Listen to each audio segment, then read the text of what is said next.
Well, right now, many folks rather are counting down the days to the Super Bowl. I know I am. For football fans, hoping to snag some game day swag, keep an eye out for scammers. WCNC Charlotte's Jay Monreal breaks down what you need to check for to make sure you're getting what you pay for. With the Super Bowl matchup officially set, many Philadelphia Eagles and Kansas City Chiefs fans are stocking up on merch to show their team support. When shopping for game used or autographed items, you need to watch out for those fakes. Juliana O'Rourke with the Better Business Bureau joining us now.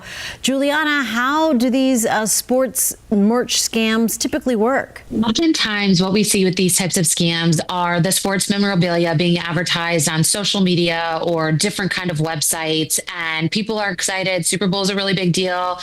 They have their favorite team. They're looking for that merchandise. They see an ad on Facebook or Instagram, TikTok.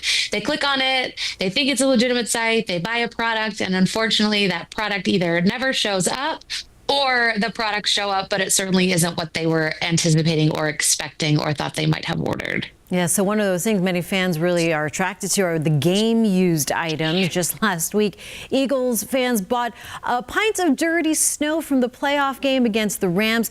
And though every game doesn't come with a Frosty souvenir, it is important for fans to know the difference between game-used and game-issued. Share more about that. Yeah, so sports fans really like game used items, right? So if it's a jersey that was used in the game, if it was a ball used in the game. But they also have game issued items. So maybe a player was supposed to wear a specific jersey. That's what they were issued, but they never wore it. That's not going to be considered game used. It would be considered game issued. And there's nothing wrong with game issued products. I mean, there's a lot of collectors that still want those types of items. Where you get into a little bit of a gray field is if somebody has a game issued item and they are trying to sell it or tout it as something that was game used. And that's where you start to run into the issues. Buying autographed items can actually even be trickier. So what should people look out for there? Yeah, it can be very tricky. So oftentimes, you want to make sure there's some type of a certificate of authenticity. This is very prominent with sports memorabilia type items.